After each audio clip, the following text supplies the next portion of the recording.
We are talking Food of the Gods 2, also known as GNAW Food of the Gods 2. And this is a 1989 sort of sequel to the H.G. Wells inspired movie Food of the Gods that came out in the mid-70s. This one is directed by Damien Lee. And as I mentioned in the first review for the original movie, I used to see the trailer of this film all the time on the VHS days. It was one of these trailers that I remember, and I thought that looks really cool, and I never got around to watching it. But I remember just seeing the trailer in practically every movie that I ever kind of rented on VHS. So finally watched it. So yeah, this is not exactly a follow-on from the original movie. That did kind of have a cliffhanger ending. Instead, it kind of effectively retells a kind of version of the story. So what happens in this one is we have a kind of a doctor who has created a serum to try and treat a young boy's growth defect. Now she inadvertently creates a kind of a formula which massively increases the growth of anyone that consumes it or injects it, but also increases their strength and aggression levels. And there's this young boy who's sort of, you know, now about kind of 10 foot tall. So she enlists the help of one of her kind of previous kind of students, who's now a professor himself, to try and create a cure. But that makes matters worse when the sample ends up infecting a load of rats who grow to giant size and start chowing down on all the students and faculty of the university. What will happen? You'll have to watch the movie and find out. So let's discuss what I think works in this movie's favour. Now, I'm going to go against the grain a little on this one. Generally speaking, I think people probably prefer the first one.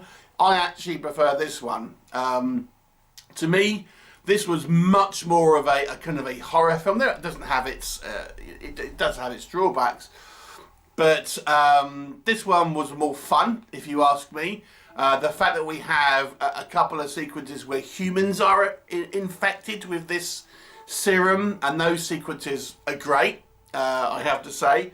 What a fun concept. Obviously we get the little boy, and we get a couple of other sequences as well, with other characters where we see the effects of them turning into, you know, giant proportions ultimately, and, you know, it's a fun effect. The movie is far more gory than the original. This one has some proper brutal practical VFX, I would say.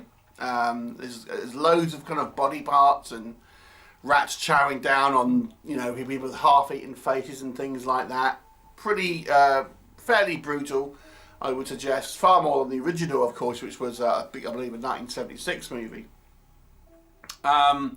I think this movie has obviously it's made 13 years after the original, so there is, you know, you can understand this, but the effects are obviously better than the original. The original, renowned for having cheesy effects. I'm not saying these effects are perfect, and they actually do use some of the same techniques as the original movie. But nonetheless, I think generally speaking, the VFX are better in this movie, and, you know, more palpable for, I think, even viewers kind of today. I do feel the movie has a faster pace than the original as well. It's pretty, it kind of, it takes a little while for the story to get going ultimately, but once it does, I feel you're peppered through the movie with lots of kind of like various kind of animal attacks and sequences where we see these kind of creatures and stuff like that. So it's ultimately quite a fun, cheesy B movie. You know, we have like a, you know, good rat, so to speak, who is this kind of the pet of the professor, who is, you know, our kind of counterpiece to all these kind of other rats that are going around kind of killing people and things like that. There are, you know, arguably you could say there's some problematic visuals to a degree. But overall, I kind of quite like this one. It was a fun movie. It sort of follows the template of Jaws in a way, where we have this kind of professor who has tried to kind of, get the dean to kind of shut down the school, but he doesn't want to because there's this big fundraiser and things like this, and it ultimately culminates in this this swimming gala where we have a literal bloodbath at the end of the movie. And, it makes matters worse. People are panicking, shooting into the crowd, killing both rats and humans. So it's chaos at the end. Yeah, but it has a little bit of a Jaws kind of flavour to it as well. What doesn't work? There's a couple of story elements here where I feel the film sort of overlooks. Primarily our main character, this Professor Hamilton, he is actually the one who has created these giant rats, him and his assistants. But he's never kind of really ever treated like a kind of antagonist, or no one ever kind of calls him on it. It's always the dean or someone who doesn't believe that there's rats, or they just kind of want to sweep the problem under the rug, so to speak, because there's a fundraiser or something. But it was like this guy was the one that actually created it. Ultimately, it was for an altruistic means to try and help this kid with kind of this giant version of the serum. But he did create it, so it does kind of fall on him. But he's never pulled up on it. It's just like, oh, he's a good guy, so therefore we're just not going to address the fact that he was the one who actually kind of caused this in the first place, because he's our sympathetic character.